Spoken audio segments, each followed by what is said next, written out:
I asked you on Friday. I'm going to ask you again. Is it season over? Yes.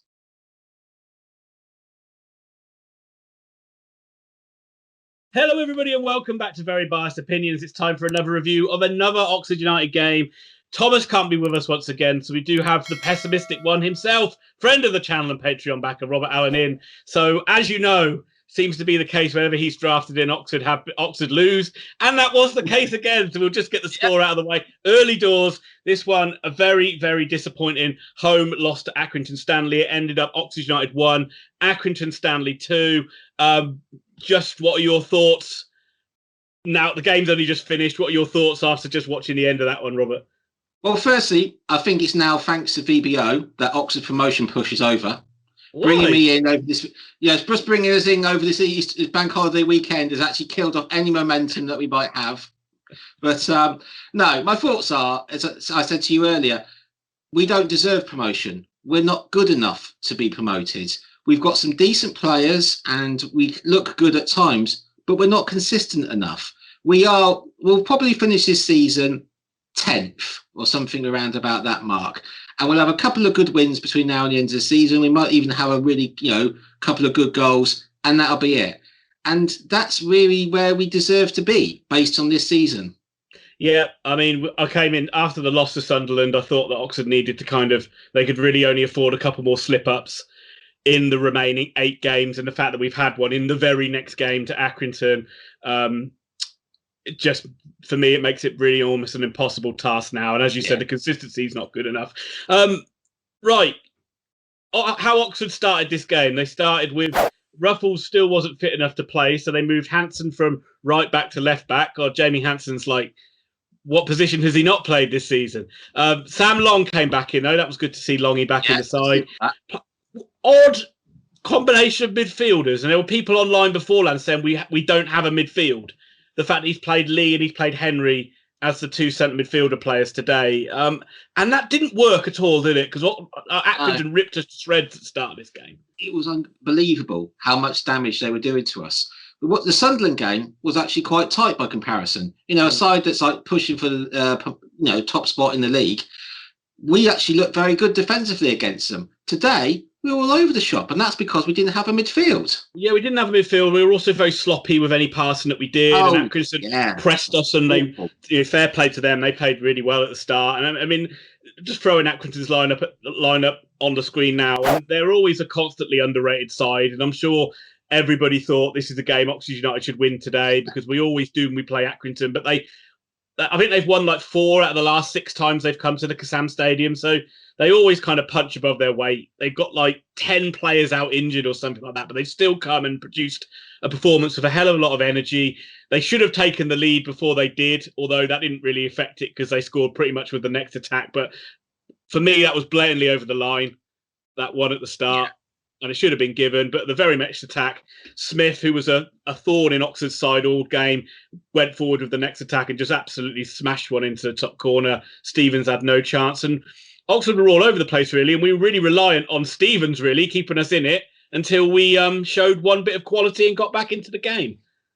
Well, just going back to what you were saying earlier about Accrington Stanley, like you said, they are the side that everyone underestimates. They are the sort of like almost, oh God, what are they doing? They look like the whipping boys, and they constantly punch above their weight. For a side with, with resources that will probably be in the lower half of League 2, they are consistently good. League 1 side, and that is absolute credit. And I thought they played pretty decent football as well. They're not just like a kick and rush side or behind the ball. I thought that they kind of went toe to toe with Oxford today and out.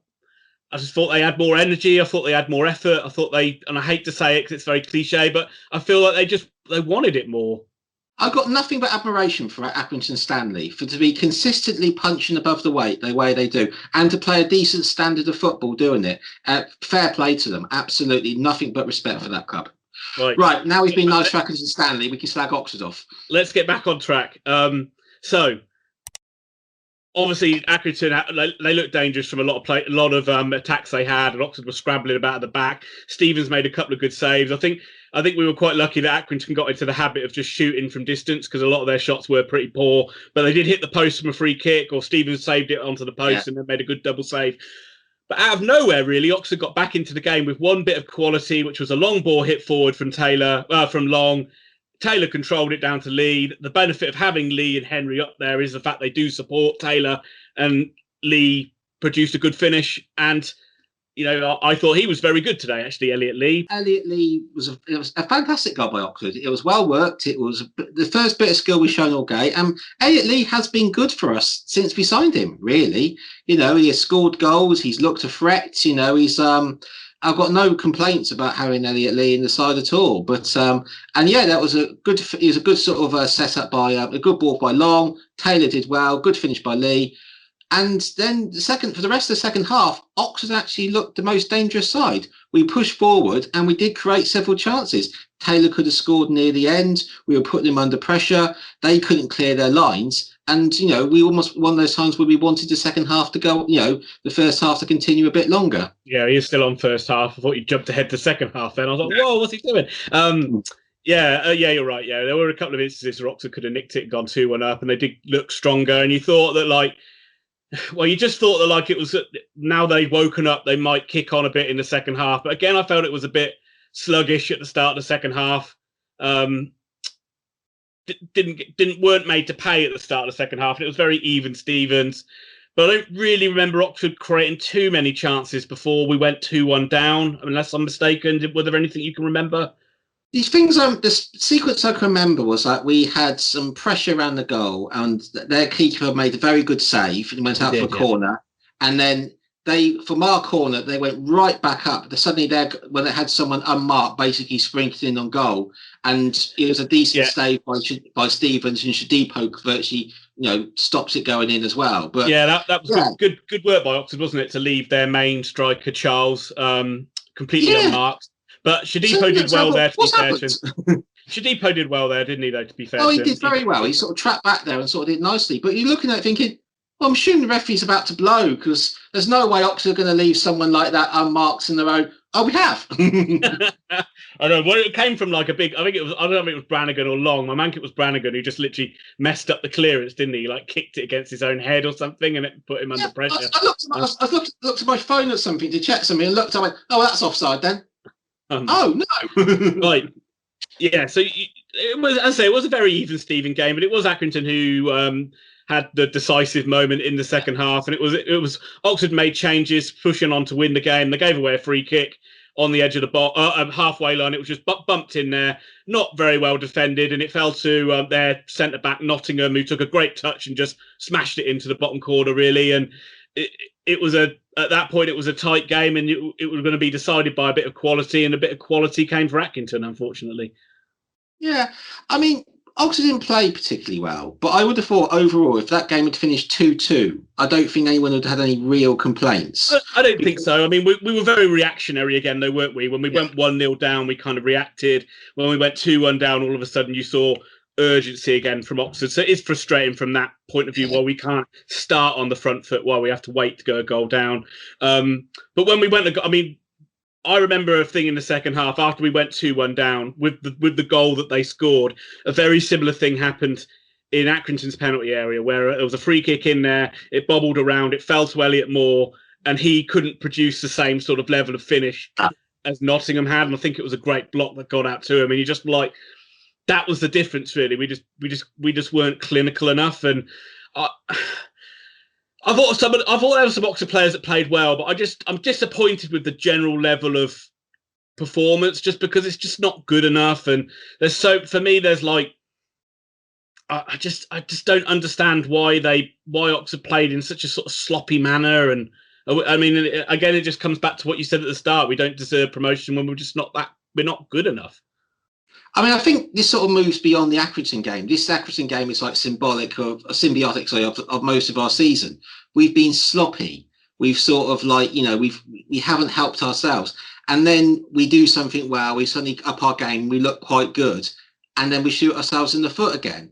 So we've got some good decent players in our side, but we need more. And you do sort of wonder if our players are being used to the best of their ability. I do think we look quite weak in midfield, and we have done for a while, really. And I think that we haven't seen the best of Brannigan because of his situation with his eye earlier on in the season. So he's kind of like just been recovering, really, and they've had to play him in every game, which probably hasn't helped.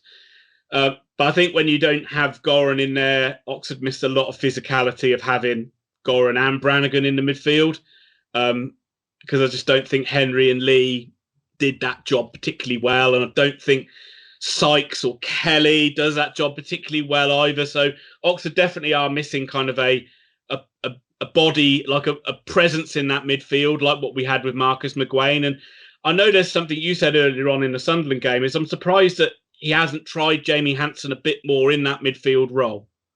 No, I'm surprised too. You look at Hansen at one point in the second half, it's suddenly like he'd sort of had like a speed boost or something, and he suddenly shot around, and he got himself Oxford into a good position. You're thinking, this is someone who we bought as a box-to-box midfielder who didn't have the greatest start to his career at Oxford, but he's gone on to sort of like become a bit part player. He's become, in his first season, Robinson tried to persuade us all that he was actually secretly a right back.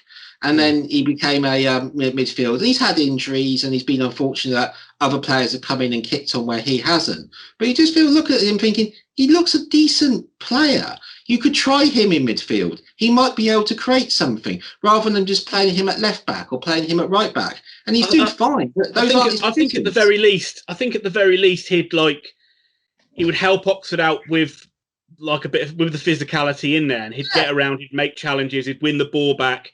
And that is something because Oxford's level is nowhere near what we were last season. When we talked about this off camera, and it's like a lot of we were so much busier last season when we were at our best of getting around the pitch, winning the ball back. The passing was a lot crisper. It was one touch a lot of the time, and now it seems very slow and very laboured, and it all comes down to like smashing a long ball out to the wingers and seeing if they can run wide with it. But and I think that, again, a lot of that just comes back to not having quality through midfield.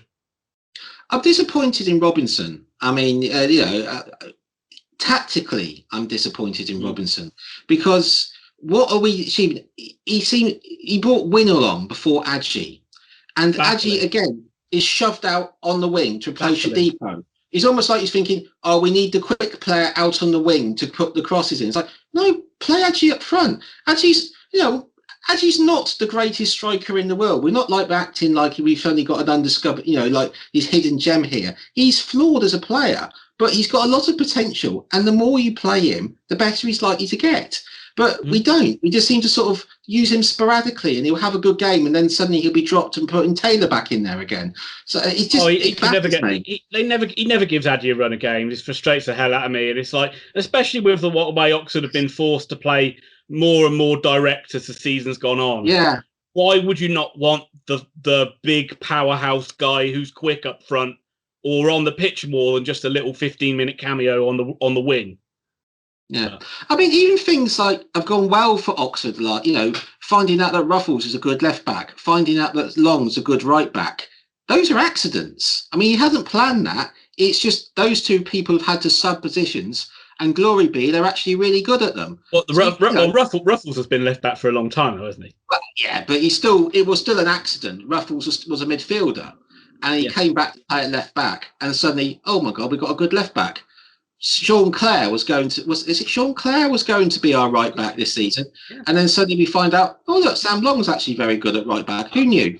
I don't think that if you looked along, again, we're rambling on a little bit away from the game here, but I think if you looked at a lot of the Oxford players, a lot of Ford, Hansen, Kelly, Sykes, Henry, Lee, I bet you Robinson couldn't tell you where their best position is. No.